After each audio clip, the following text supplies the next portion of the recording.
Hãy tưởng tượng như thế này. Một buổi sáng tại nhà máy Porsche ở Stuttgart vào năm 2025. Một kỹ sư trẻ đứng trước dây chuyền sản xuất, nơi một chiếc Porsche, một trong những mẫu xe điện sang trọng vừa hoàn thành. Anh nghĩ rằng chỉ cần vài tuần nữa, chiếc xe này sẽ lăn bánh trên đường cao tốc ở California, hoặc có thể là một con phố nhộn nhịp ở Thượng Hải. Nó không chỉ là xe, nó là niềm tự hào của nước Đức. Cùng lúc đó, ở Wolfsburg, một chiếc Volkswagen, xe điện dành cho gia đình, được đóng container để xuất khẩu sang Brazil. Tại Munich, BMW tung ra mẫu xe mới nhắm đến giới thượng lưu ở Dubai. Còn ở Ingolstadt, Audi hoàn thiện một chiếc Q8, sẵn sàng chinh phục địa hình gồ ghề của Úc. Từ những nhà máy hiện đại này, xe Đức không chỉ phục vụ hơn 80 triệu người dùng trong nước, chúng đi khắp hành tinh. Từ những xa lộ không giới hạn tốc độ ở Autobahn đến những con đường làng ở châu Phi. Trong một cuộc họp ở Berlin, Bộ trưởng Kinh tế Đức phát biểu, ngành ô tô là trái tim của chúng ta. Nó tạo ra việc làm cho hàng triệu người, thúc đẩy đổi mới và định hình cách thế giới di chuyển. Lời ông không hề khoa trương. Ngành này không chỉ lớn về kinh tế mà còn là biểu tượng của sức mạnh công nghiệp Đức, khiến cả thế giới nhìn vào với sự thán phục. Vì sao Đức là cường quốc ô tô? Ngành công nghiệp ô tô của Đức có tầm vóc khổng lồ, được đo bằng quy mô kinh tế, ảnh hưởng toàn cầu, sức mạnh đổi mới và vai trò văn hóa. Ngành ô tô Đức tạo ra doanh thu khoảng 411 tỷ euro mỗi năm, theo Hiệp hội Công nghiệp ô tô Đức, gọi tắt là VDA, tức là chiếm gần 20% tổng doanh thu công nghiệp của nước này. Đây là một trong những ngành lớn nhất không chỉ ở Đức mà còn trên toàn châu Âu. Vào những năm tháng tốt nhất, Đức xuất khoảng hơn 3 triệu xe hơi mỗi năm, dù con số này có thể còn lên đến 5 đến 6 triệu xe trước đại dịch do dịch chuyển sang xe điện và gián đoạn chuỗi cung ứng toàn cầu. Tuy nhiên, Đức vẫn là nước sản xuất xe lớn thứ tư trên thế giới, sau Trung Quốc, Mỹ và Nhật Bản. Hơn 70% xe sản xuất tại Đức được xuất khẩu với các thị trường lớn như là Mỹ, Trung Quốc và Liên minh châu Âu EU. Giá trị xuất khẩu ô tô đạt khoảng 250 tỷ euro, chiếm 16% tổng kim ngạch xuất khẩu của Đức. Một con số khổng lồ cho thấy tầm quan trọng của ngành này đối với kinh tế. Và ngành này cũng trực tiếp tạo ra việc làm cho hơn 800.000 người ở Đức, từ kỹ sư, công nhân lắp ráp đến những nhân viên nghiên cứu. Nếu tính cả các ngành liên quan như là sản xuất phụ tùng hay logistics, con số này vượt quá 2 triệu người, tức là khoảng 5% lực lượng lao động ở Đức. Hàng chục nghìn công ty nhỏ và vừa phụ thuộc vào ngành ô tô. Đó là những người sản xuất lốp xe, động cơ và hệ thống điện tử. Ví dụ, Bosch, bạn đã quen với máy khoan đúng không? Là một trong những nhà cung cấp phụ tùng lớn nhất thế giới, đều là công ty của Đức, đóng góp hàng tỷ euro vào nền kinh tế của nước này. Các hãng xe Đức như là Volkswagen, sở hữu cả Porsche, Audi và Bentley, hay Mercedes-Benz thuộc tập đoàn Daimler AG và BMW không chỉ thống trị thị trường cao cấp mà còn định hình xu hướng toàn cầu.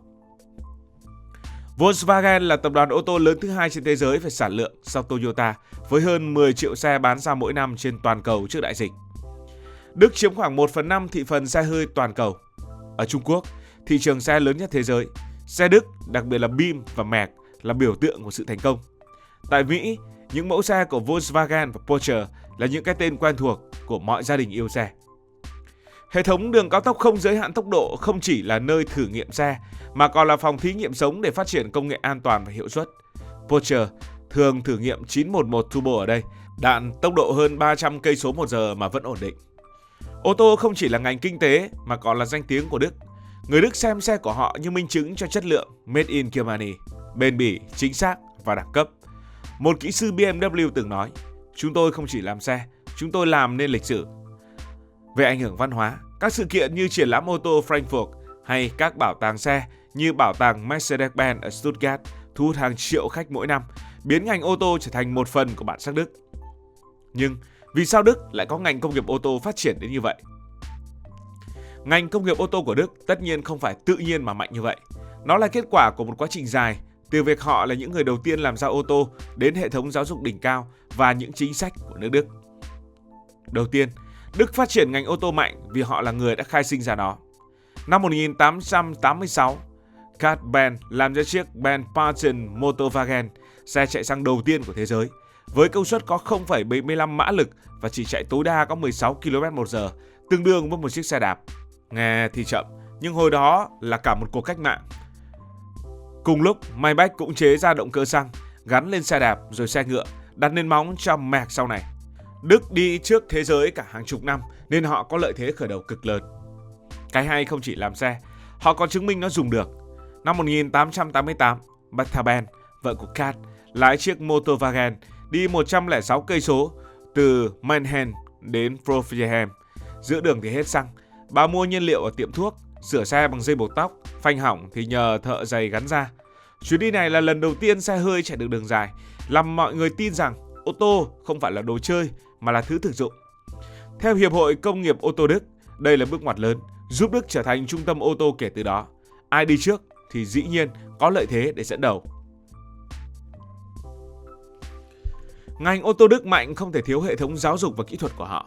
Từ thế kỷ 19, Đức đã có chương trình học nghề, vừa học vừa làm, khoảng 50% học sinh trung học tham gia. Theo Bộ Giáo dục Đức và rất nhiều người sau này làm trong ngành ô tô, bạn hãy tưởng tượng, từ 16 tuổi đã được cầm cờ lê, học làm bánh răng chính xác đến từng 0,01mm, thì lớn lên kỹ năng chắc chắn phải là những kỹ sư hàng đầu. Rồi những trường đại học kỹ thuật của Đức, toàn những nơi đào tạo kỹ sư hàng đầu. Ferdinand Porsche, người thiết kế Volkswagen Beetle là ví dụ điển hình. Học nghề xong là đi làm luôn, vừa giỏi lý thuyết, vừa thạo thực hành. Năm 2022, Đức có khoảng 150.000 kỹ sư trong ngành ô tô, chưa kể hàng chục nghìn công nhân lành nghề. Các công ty như Bosch còn hợp tác với trường học, đưa thiết bị vào lớp, học xong là làm được ngay. Nguồn nhân lực rất chất lượng và ngành ô tô muốn không phát triển thì cũng khó. Chính phủ Đức dĩ nhiên góp công lớn vào việc này, bởi vì từ sau Thế chiến thứ hai, khi mà Đức tan hoang, thì họ đã tập trung tái thiết công nghiệp, đặc biệt là ô tô. Nhà váy Volkswagen ở Wolfsburg vào năm 1945 bị bom phá nát. Vậy mà đến năm 1946 đã sản xuất lại nhờ quân đồng minh và chính quyền địa phương hỗ trợ. Đến năm 1955, họ làm ra 1 triệu chiếc, quả là một tốc độ khủng khiếp. Người Đức làm ô tô giỏi còn vì văn hóa của họ, kỷ luật và chú trọng đến chất lượng.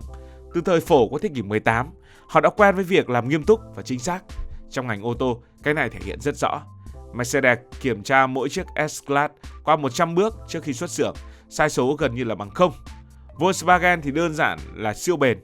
Mẫu Volkswagen Beetle bán 21 triệu chiếc từ năm 38 đến năm 2003 và ai cũng biết điều này.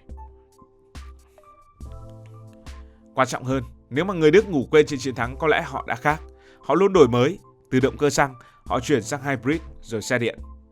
Khi nói đến công nghệ an toàn ô tô, Đức thực sự là cái nôi của nhiều phát minh lớn, từ phanh ABS, túi khí đến dây đai an toàn hiện đại, rồi cả hệ thống tự lái. Rất nhiều thứ bạn thấy trên xe ngày nay bắt đầu từ các kỹ sư và hãng xe Đức. Một trong những phát minh an toàn lớn nhất từ Đức là hệ thống phanh chống bó cứng, gọi tắt là ABS. Hồi năm 1978, Mercedes-Benz lần đầu đưa hệ thống này lên xe thương mại với mẫu S-Class. Trước đó, nếu bạn đạp phanh gấp, bánh xe dễ bị khóa cứng, mất kiểm soát, nhất là trên đường trơn. ABS giải quyết vấn đề này bằng cách dùng cảm biến kiểm soát áp suất phanh, cho phép bánh xe vừa quay, vừa dừng và giữ xe ổn định. Túi khí cũng là sáng chế mang dấu ấn của Đức. Merc lại đi tiên phong khi đưa túi khí lên xe S-Class vào năm 1981 sau gần 15 năm nghiên cứu. Trước đó, tai nạn giao thông thường gây chấn thương nặng vì người trong xe va vào vô lăng hoặc là kính. Túi khí hoạt động đơn giản nhưng hiệu quả. Cảm biến phát hiện va chạm, túi khí bung trong 0,03 giây, giảm lực tác động lên người. Dây đai an toàn 3 điểm thường được ghi công cho Volvo Thụy Điển khi họ giới thiệu vào năm 1959. Nhưng Đức, một lần nữa lại là Merc, đã nâng tầm công nghệ này. Trước đó, dây đai chỉ có 2 điểm qua hông, không bảo vệ ngực hay vai.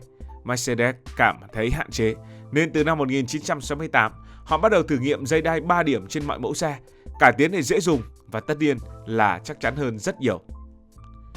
Giờ nói đến tương lai, xe tự lái, thì một lần nữa Đức lại đi đầu từ những năm trước. Như vậy, ngành ô tô Đức mạnh vì họ khởi đầu sớm, giáo dục tốt, chính phủ hỗ trợ, văn hóa kỷ luật, đổi mới liên tục và kinh tế quy mô lớn. Từ những chiếc xe lạch cạch ban đầu của Kat-Benz đến Porsche, họ đã xây dựng cả một đế chế. Với 411 tỷ euro doanh thu và công nghệ dẫn đầu, Đức phát triển ngành ô tô nhờ hơn 100 năm làm việc nghiêm túc và thông minh. Còn bạn nghĩ sao về ngành ô tô của Đức?